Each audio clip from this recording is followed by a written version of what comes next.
साथीहरु तपाईहरुले इमो चाहिँ सुन्नु नै भला पके पनि IMO र पके पनि तपाईले इमो चाहिँ चलाउनुहुन्छ आफ्नो मोबाइलमा धेरै नै राम्रो एप्लिकेसन रहेको छ इमोको मार्फतबाट हामीले चाहिँ च्याट गर्न सक्छौं अडियो कुराकानी गर्न सक्छौं भिडियो कुराकानी गर्न सक्छौं धेरै नै राम्रो एप रहेको छ हाम्रो लागि चाहिँ तर साथीहरु तपाईले चाहिँ इमो एकाउन्टलाई अहिले सम्म चाहिँ इंग्लिश भाषामा युज गर्दै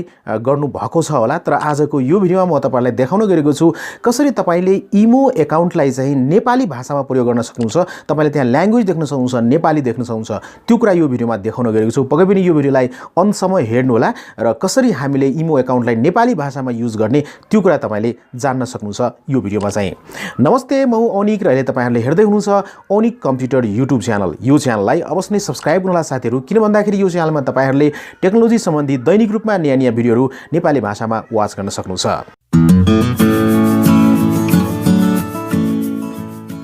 यसको लागि चाहिँ हामीले साथीहरु आफ्नो मोबाइलमा चाहिँ बेटा भर्सनको इमो चाहिँ इन्स्टल गर्नुपर्ने हुन्छ किन भन्दाखेरि बेटा भर्सनको इमोमा चाहिँ नेपाली ल्याङ्ग्वेजको अप्सन दिएको छ जस्तै कि तपाईले नर्मल भर्सनको इमोलाई आफ्नो मोबाइलमा इन्स्टल गर्नुहुन्छ भने पक्कै पनि त्यसमा चाहिँ तपाईले कुनै पनि प्रकारको ल्याङ्ग्वेजको अप्सन पाउनुहुन्न त्यसैकारणले गर्दाखेरि हामीले आफ्नो मोबाइलमा चाहिँ बेटा भर्सनको इमो चाहिँ इन्स्टल गर्नुपर्ने हुन्छ तपाईको मोबाइलमा चाहिँ नर्मल भर्सनको इमो इन्स्टल छँदै पनि तपाईले बेटा भर्सनको इमो चाहिँ सजिलैसँग इन्स्टल गर्न सक्नुहुन्छ र तपाईले नेपाली ल्याङ्ग्वेजको अप्सन पाउन सक्नुहुन्छ र तपाईले आफ्नो बेटा भर्सन इमोको ल्याङ्ग्वेज चाहिँ नेपालीमा प्राप्त गर्न सक्नुहुन्छ त्यसको लागि चाहिँ प्ले स्टोरमा जानु होला प्ले स्टोरमा गइसकेपछि तपाईले चाहिँ यहाँ टाइप गर्नु होला इमो बेटा भनेर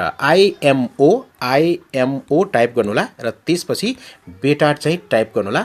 IMO बेटा टाइप गरिसकेपछि तपाईले सर्च गर्नु होला र त्यसपछि तपाईले यहाँ चाहिँ देख्न सक्नुहुन्छ इमो बेटा भर्सन हैन इमो बेटा भर्सन तपाईले आफ्नो मोबाइलमा चाहिँ इन्स्टल गर्नु होला यहाँ चाहिँ यदि तपाईको मोबाइलमा चाहिँ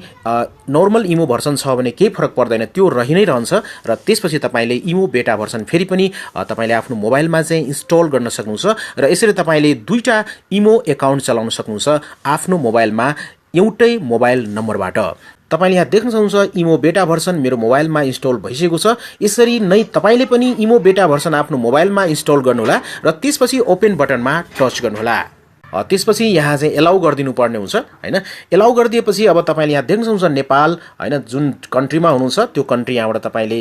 छान्न सक्नुहुन्छ जस्तै यहाँ नेपालमा छु म नेपाल छान्छु र तपाईले आफ्नो मोबाइल नम्बर यहाँ दिनु होला जस्तै यो भन्दा अगाडि तपाईले नर्मल इमो जुन मोबाइल नम्बरबाट ओपन गर्नु भएको छ क्रिएट गर्नु भएको छ त्यही मोबाइल नम्बर दिए पनि फरक पर्दैन अथवा तपाईले अर्को मोबाइल नम्बर पनि दिन सक्नुहुन्छ म आफ्नो मोबाइल नम्बर दिन गइरहेको छु यहाँ चाहिँ तपाईले आफ्नो मोबाइल नम्बर यहाँ दिनु होला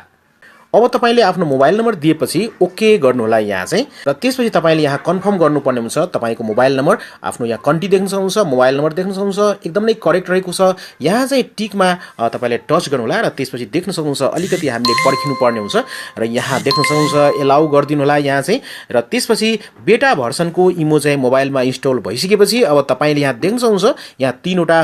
धर्सामा जानु होला तलतिर तपाईले देख्न सक्नुहुन्छ तीनवटा धर्सा लेफ्ट साइडमा यसमा टच गर्नु होला र त्यसपछि यहाँ चाहिँ सोझै तपाई आउन सक्नुहुन्छ यहाँ सेटिंग्समा देख्न सक्नुहुन्छ यो सेटिंग्समा तपाईले टच गर्नु होला र सेटिंग्समा गइसकेपछि यहाँ जनरल देख्न सक्नुहुन्छ जनरलमा जानु होला र त्यसपछि तपाईले माथितिर यहाँ जनरलमा देख्न सक्नुहुन्छ ल्याङ्ग्वेज भनेर अहिले चाहिँ इंग्लिश नै सिलेक्ट भएको छ र त्यसपछि यहाँ ल्याङ्ग्वेजमा तपाईले टच गर्नु होला र त्यसपछि यहाँ तपाईले विभिन्न प्रकारको ल्याङ्ग्वेजहरु देख्न सक्नुहुन्छ साथीहरु हिन्दी पनि रहेको छ र अरु पनि ल्याङ्ग्वेजहरु रहेको छ र नेपाली ल्याङ्ग्वेज यहाँ तपाईले देख्न सक्नुहुन्छ अब तपाईले नेपाली ल्याङ्ग्वेजलाई यहाँ टच गर्नु होला सिलेक्ट गर्नु होला सिलेक्ट गरिसकेपछि अब तपाईले यहाँ चाहिँ माथितिर देख्न सक्नुहुन्छ यहाँ चाहिँ बचाउ गर्नुहोस् भनेर तपाईले एउटा अप्सन पाउन सक्नुहुन्छ यहाँ चाहिँ बटन पाउन सक्नुहुन्छ स्क्रिनको राइट साइडमा माथितिर बचाउ गर्नुहोस्मा तपाईले यहाँ टच गर्नु होला त्यसपछि तपाईले आफ्नो इमो एकाउन्टमा नेपाली ल्याङ्ग्वेज युज भएको देख्न सक्नुहुन्छ च्याटहरु सम्पर्कहरु साथीहरुलाई निमन्त्रणा गर्नुहोस् नयाँ कल यस्तै गर्न तपाईले देख्न सक्नुहुन्छ यहाँ पनि नेपाली ल्याङ्ग्वेजमा देख्न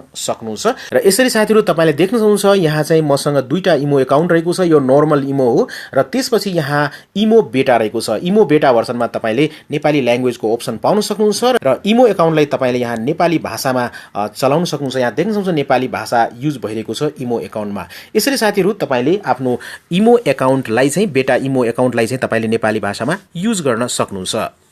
हस् साथीहरु, यो भिडियो यहाँहरुलाई कस्तो लाग्यो पक्कै पनि आफ्नो विचार यो भिडियोको कमेन्टमा लेख्नुहोला। त्यसै गरी यो भिडियोलाई लाइक गरिदिनुहोला र सोशल मिडियाहरुमा पक्कै पनि शेयर गरिदिनुहोला। अन्तमा जाँदा साथीहरु, तपाईहरुलाई एउटा सानो अनुरोध गर्न चाहन्छु, ओनिक कम्प्युटर युट्युब च्यानललाई पक्कै पनि सब्स्क्राइब गरिदिनुहोला र बेल बटनमा टच गर्नुहोला नयाँ भिडियोहरुको अपडेट प्राप्त गर्नको लागि। तपाईहरुको समय शुभ होस् भन्दै आजको यो भिडियोबाट बिदा लिन चाहन्छु। टेक केयर, गुड बाइ, जय नेपाल।